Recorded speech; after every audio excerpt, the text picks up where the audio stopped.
It's not like your skills are irreplaceable. The words hung in the air, thick and suffocating. My boss, Mark, leaned back in his chair, a condescending smile playing on his lips. He was looking at Sarah, the VP of Operations for Vista Aeronautics, our biggest client. But he was talking about me. Right there. In the meeting. About a potential $15 million contract.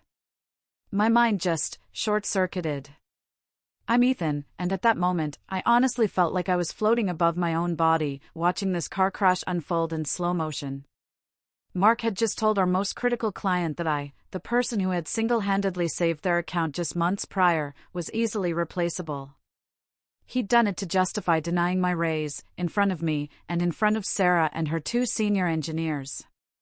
The room went absolutely silent. Sarah's expression, which had been confused just moments before, turned to stone. Cold. Absolutely glacial. Her engineers exchanged wide-eyed glances. I just sat there, frozen, my brain struggling to process the monumental self-sabotage I was witnessing. You see, for almost 5 years, I'd been working at a mid-sized company in Phoenix, specializing in industrial coatings and adhesives for aerospace and medical devices. It's a tiny world, this industry. Everyone knows everyone, and reputation is everything. I started right out of college, worked my way up to senior technical specialist. My job? Bridging the gap between our lab and our clients. I developed custom formulations, troubleshoot manufacturing issues, provided technical support. It's highly specialized work, demanding both deep chemistry knowledge and serious people skills. You're translating molecular structures for plant managers who just want their production line to run smoothly. And the stakes? They're genuinely life or death. When an airline uses our adhesive for an aircraft interior and it fails, people die. When a medical device uses our coating and it degrades, someone's implant could fail. This isn't just about money, it's about safety, about trust. Most people in this industry fit into two camps: brilliant lab scientists who can barely string a sentence together outside of chemical compounds, or sales folks who are incredible at relationships but couldn't tell an epoxy from a urethane. I'm one of a handful of people who can do both. And I was the only one managing our top-tier aerospace clients. That detail? Absolutely crucial. Mark, my boss, the VP of Technical Services, had been with the company for 12 years. He came up through sales. Zero chemistry background. None. Seriously, he couldn't tell you the difference between a polymer and polyester. But he was a master at taking credit and playing corporate politics. So, management material, naturally. For the first 3 years under Mark, things were fine. He left me alone, showed up for client meetings to shake hands, and then retreated to his office. I didn't care that he took credit for my solutions. I was young, learning the ropes. But about 1.5 years ago, everything shifted. Mark started micromanaging. Every email, every solution, every meeting had to go through him. Client meetings that used to take an hour now took 3, with him rambling about company values and strategic partnerships while the client just wanted to know why their coating wasn't curing. And the credit stealing? It became blatant.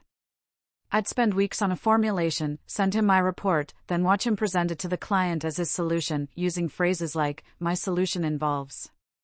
While I sat there, a potted plant, fuming. Vista Aeronautics was our biggest account. They built components for commercial aircraft, with NASA-level quality requirements. I'd been their main technical contact for 3 years. Building that relationship wasn't easy. When I took over at 25, they were skeptical. So I made myself indispensable. Monthly visits, walking their production floor, building spreadsheets, answering calls within an hour, flying out to troubleshoot in person. I became part of their extended technical team. Sarah, their VP, started including me in their internal strategic planning. Then, last year, Vista had a massive crisis. A new product line, new composite materials, and our standard adhesive wasn't working. They were losing thousands daily. I lived in the lab for 3 weeks straight, 16-hour days, 7 days a week. Testing, reformulating, testing again. You can't rush aerospace-grade curing times. I consulted with Vista's engineers constantly, even midnight video calls due to time zones. On day 19, I cracked it.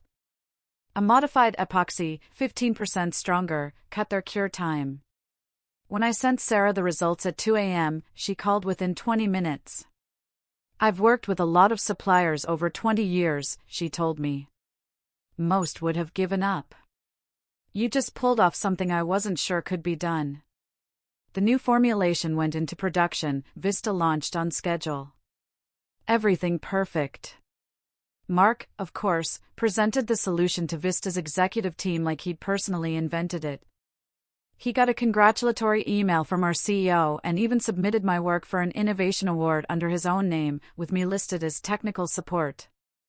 It was painful to watch. He used my slides, my data, my analysis, talking about things he clearly didn't understand. When Vista's head of engineering asked him a detailed question about curing kinetics, Mark literally turned to me and said, "Ethan can provide those specifics before moving on to the next slide." He took credit for the strategy and vision, making it clear I was just the guy who executed his brilliant ideas. Sarah and her team, who'd worked with me directly for those 3 weeks, who'd seen me running tests at midnight, they knew exactly who'd done the actual work. But Mark was the VP, and I was just a senior specialist. So they smiled politely, thanked him, and shot me those knowing looks that said, "We see what's happening here." After that win, I figured it was time for a raise. I'd been at the same salary for 18 months despite tripling my client load, saving the company's biggest account, and getting stellar client feedback. I had documentation for everything. I walked into Mark's office prepared and confident. The meeting lasted 12 minutes. He listened blankly, didn't look at my materials, then said, "You're adequately compensated for what you do." I pushed back, mentioned Vista, my client retention rate. He cut me off, citing budget constraints. Then he added the line that would become infamous, "Besides, if you're unhappy, we can always find someone else to do your job. It's not like your skills are irreplaceable." He even lectured me on being grateful for opportunities. I left that meeting gutted. Not angry yet, just hollow. 5 years, exceptional results, and I was just a warm body filling a seat. That night, I updated my resume. But I wasn't actively job hunting. I was still processing. 2 weeks later, the meeting happened.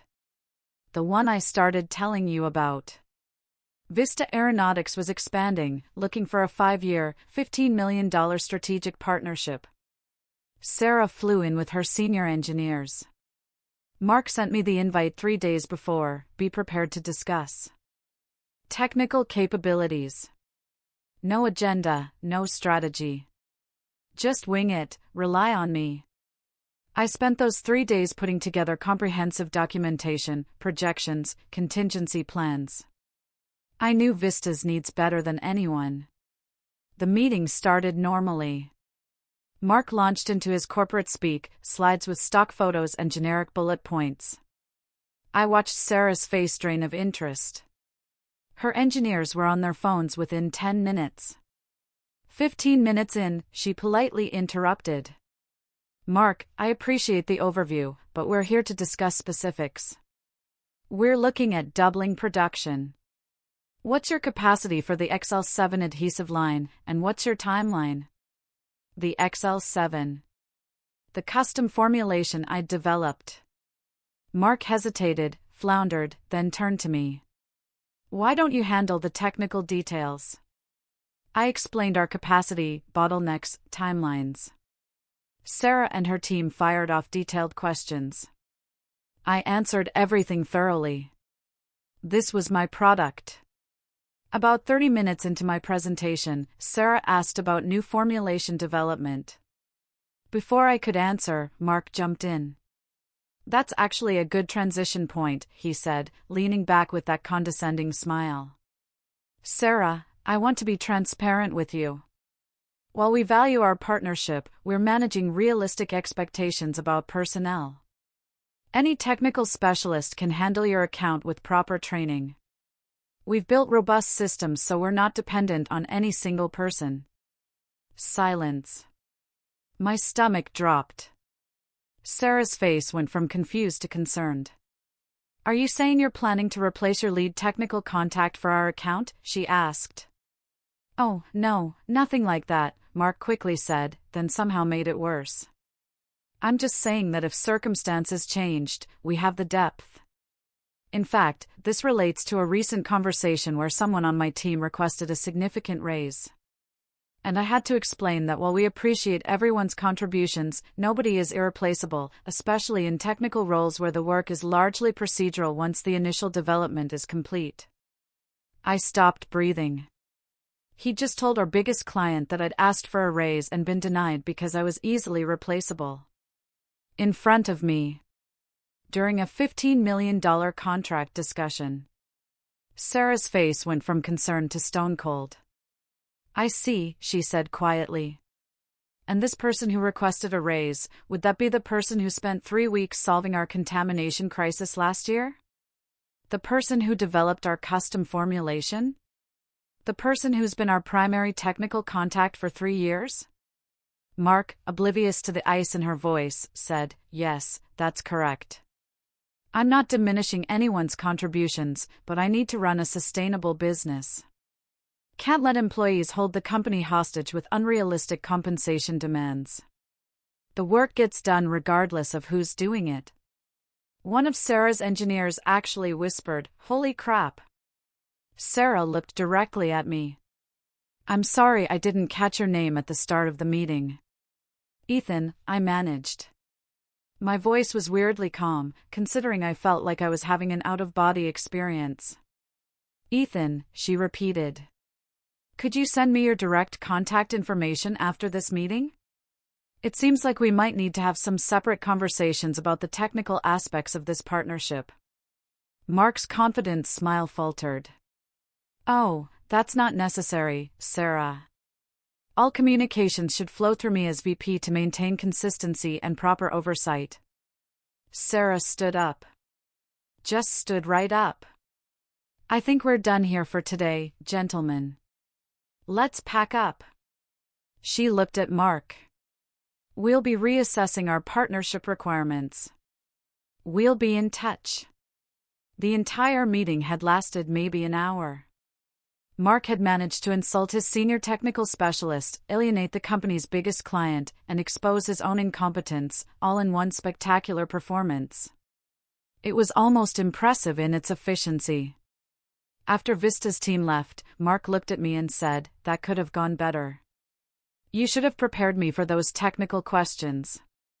Then he walked out. I sat there for 5 minutes, staring at the wall. Part of me wanted to laugh. Part of me wanted to scream. Mostly, I just felt this weird, calm certainty that I'd just witnessed someone commit career suicide and take me down as collateral damage. Our operations people, Michelle included, looked at me with horror. Michelle finally said, Did he really just tell them you asked for a raise and got denied because you're replaceable? Yeah, I said. Yeah, he did. In front of the client. The client who flew 6 hours for a $15 million contract? That's the one. Michelle put her head in her hands. We're so screwed. That account is gone. She wasn't wrong. I'd never seen Sarah that coldly furious. I went back to my office and immediately sent Sarah my contact info with a professional note apologizing for the uncomfortable situation and offering to answer any technical questions.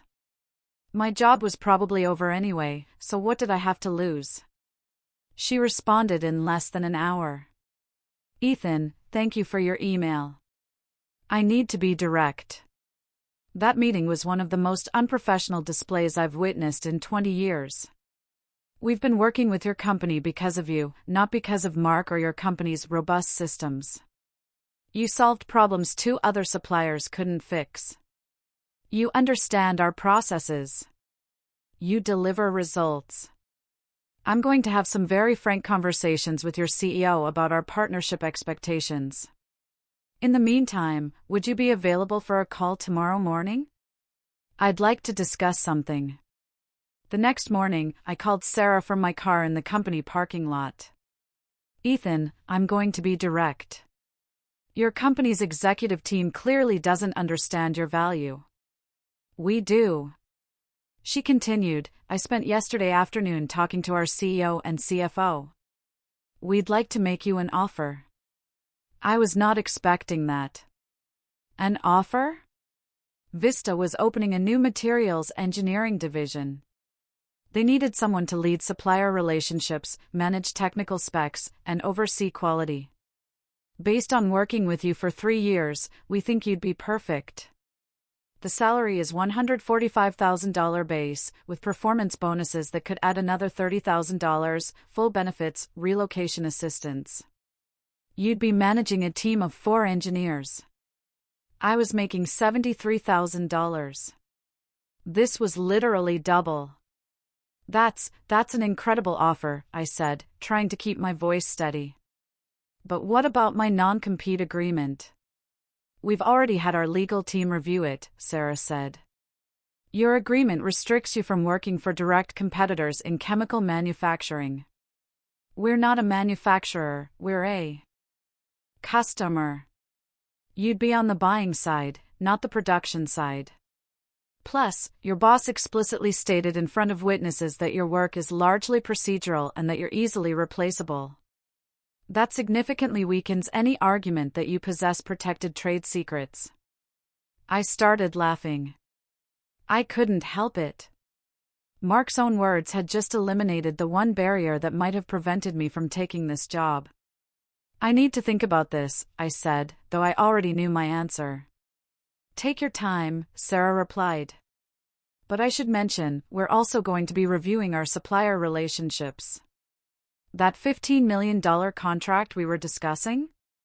We're putting it out for competitive bid. Your current company can participate, but they're going to need to demonstrate technical capabilities without relying on you being there to make it work. The implications hit me immediately. Without me, my old company would struggle. Mark had told Vista I was easily replaceable. Now they were going to call his bluff. I accepted Sarah's offer 2 days later. I put in my standard 2 weeks' notice without explaining anything beyond I've accepted a position at another company. Mark seemed annoyed but not particularly concerned, probably assuming I was going to a competitor and already mentally preparing to enforce the non-compete. Those 2 weeks were surreal. I was still doing my job, but everyone knew something had shifted. Gossip travels fast in a company of 150 people. People kept pulling me aside, asking what had really happened. I kept it professional, just saying there'd been a difficult meeting and I decided it was time to move on. But I could see the speculation in their eyes. They weren't dumb. They'd seen Mark take credit for the Vista crisis solution. They'd probably heard about my raise request. They could connect the dots. Mark avoided me completely for the first week and a half. On day 12, I was called into a meeting with him and Brenda from HR. It was an exit interview. Brenda asked the standard questions. I was honest but diplomatic. When she asked if there were any management issues, I just said that sometimes priorities didn't align. Mark sat there, uncomfortable. When Brenda asked if he had any questions for me, he said, I just want to understand what we could have done differently to retain you. I looked at him for a long moment. I could have said so much. The credit stealing, the micromanaging, the raise denial, the catastrophic client meeting. Instead, I just said, sometimes people outgrow their roles.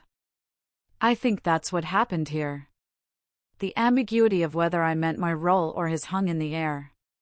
Brenda definitely caught it. Mark's expression flickered. On my third to last day, the CEO called me into his office. He looked tired. Ethan, I need to know what happened with Vista. They've informed us they're terminating our current contract and putting future business out for competitive bid. Sarah specifically requested that you not be involved in any transition activities. Do you know why they're pulling their business? I explained the meeting, every detail. The CEO's expression went from confused to horrified to absolutely furious as I talked. When I got to the easily replaceable part, he interrupted. What? In front of the client? About why we denied your raise? In front of Sarah and 2 of her engineers? Yes, sir. The CEO put his head in his hands. We're going to lose that account without you managing it. We don't have anyone who knows their systems well enough to maintain their quality standards. You're telling me Mark destroyed a multi-million-dollar relationship to prove a point about not giving you a raise? I'm just telling you what happened in that meeting, sir. There was a long silence. Then he asked, "Where are you going?" I've accepted a position at Vista Aeronautics. I'll be managing their supplier relationships and material specifications. He nodded slowly. So, they hired you, and now they're going to use you to find our replacement. That's what this is. That's not my decision, sir. They made their own choice about the relationship before they offered me the job. I added, my non-compete doesn't apply. I'm going to the customer side, not a competitor. And Mark stated in front of witnesses that my work is procedural and non-specialized. Your own VP undermined any trade secret argument. I could literally see him calculating the legal costs versus the chances of winning. He sagged back in his chair. Mark's meeting with HR is scheduled for tomorrow morning. This conversation is confidential, but I wanted to hear your side before making final decisions. Thank you for your honesty. I finished out my 2 weeks. Mark avoided me completely. On my final day, I packed up my office, turned in my badge, and walked out of that building feeling like I'd just been released from prison. My first day at Vista Aeronautics in San Diego was surreal. I had an actual office with a window, my own team of engineers, a budget. Sarah introduced me to the leadership team as their new materials engineering manager, and people actually seemed excited to work with me. The best part? About 3 weeks into my new role, Sarah called me into her office. Ethan, we're ready to finalize our new supplier contracts for the adhesive products. We've gotten bids from 6 companies, including your old employer. I need you to evaluate them purely on technical merit. Can they meet our specifications? Do they have the capacity? Do they have the quality systems in place?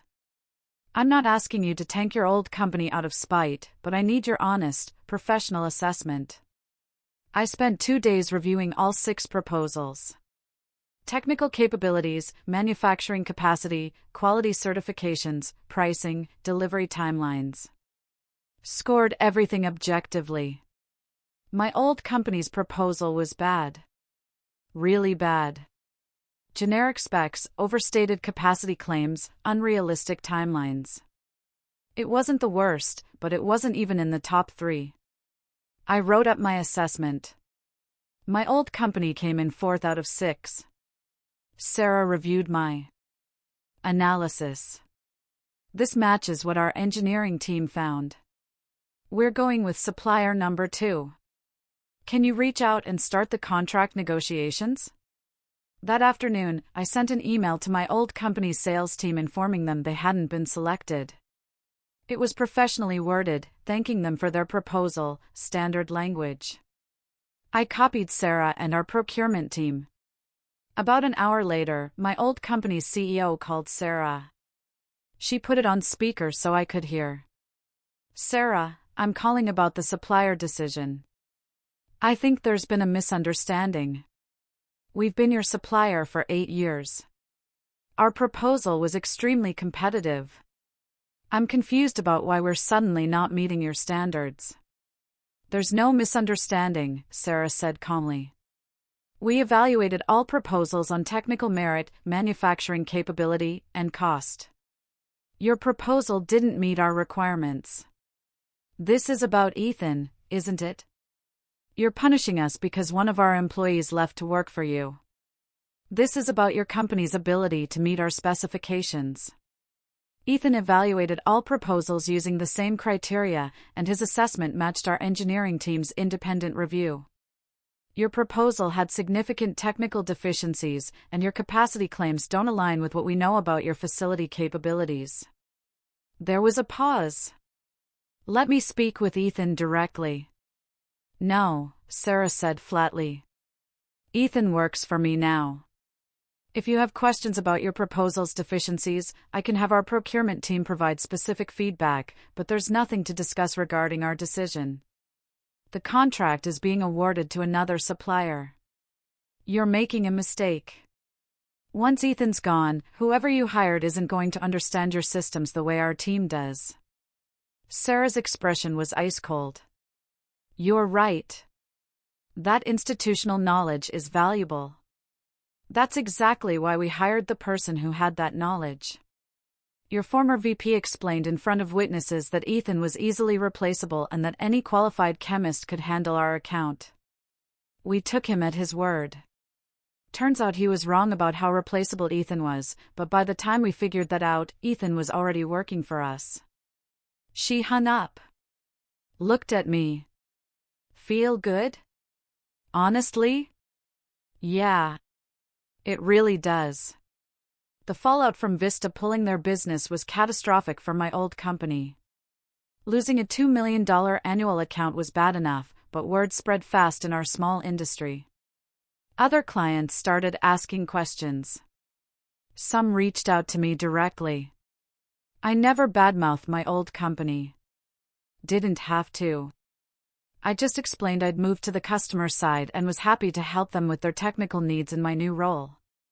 When they asked why Vista had changed suppliers, I said truthfully that it was based on technical capability assessments. That's all it took.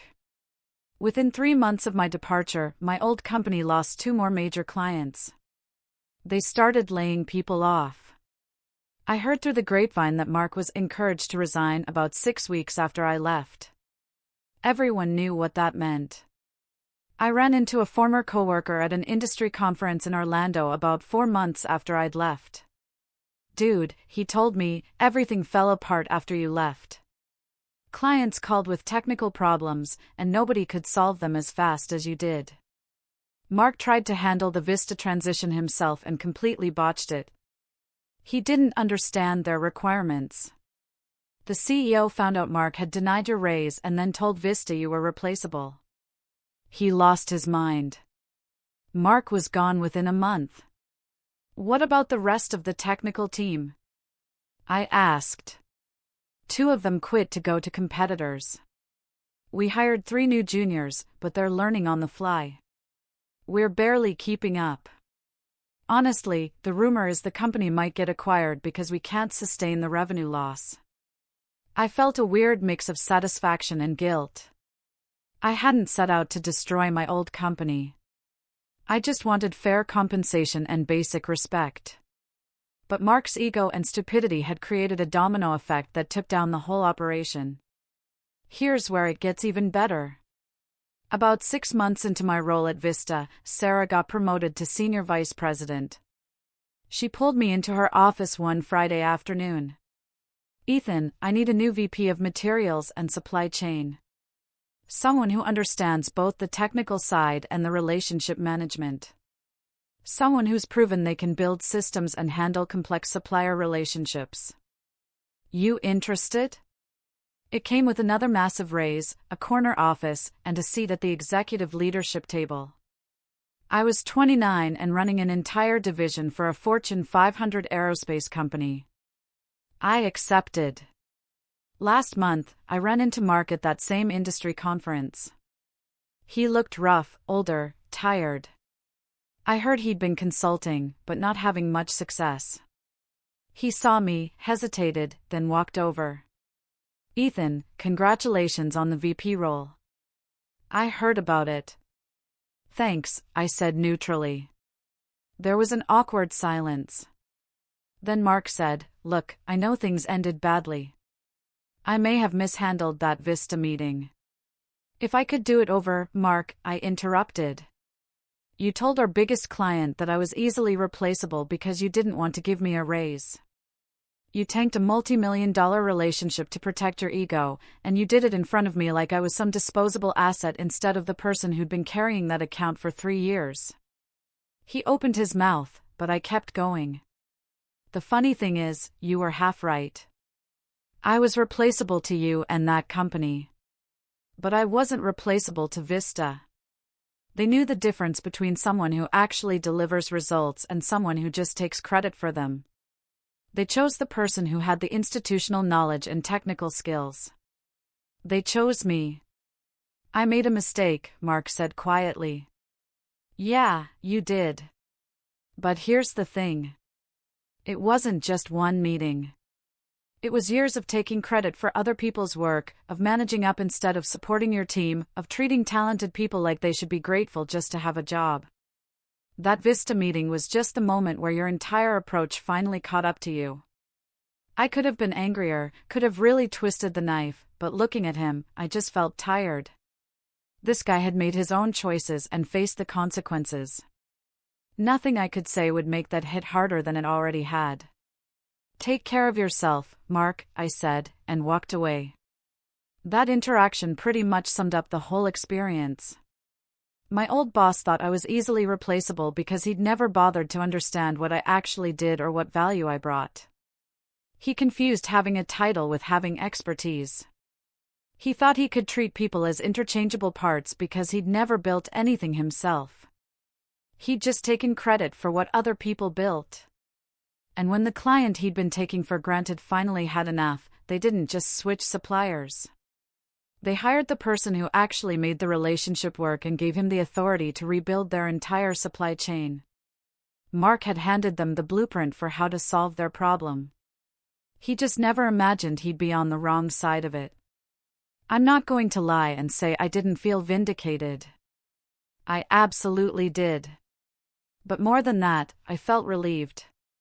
Relieved that I'd gotten out of a toxic situation. Relieved that my actual skills and work ethic had been recognized. And relieved that I'd landed somewhere that valued what I brought to the table. The VP role at Vista has been incredible. I've built a team, restructured our supplier relationships, and we're launching new products that wouldn't have been possible under the old system. Sarah has been an amazing mentor. Last quarter, I gave a presentation to our board about supply chain optimization that saved the company $8 million annually. The CEO personally thanked me, said I was exactly the kind of technical leadership they needed. That's the difference. One place treated expertise as disposable, the other put expertise in charge. As for my old company, they got acquired about 8 months after I left. Most of the original leadership team was replaced. It's just a brand name now. I occasionally get messages from former colleagues asking if Vista is hiring. I help when I can, because good technical people deserve to work at places that appreciate them. Several have joined my team, thriving in an environment where their contributions are actually recognized.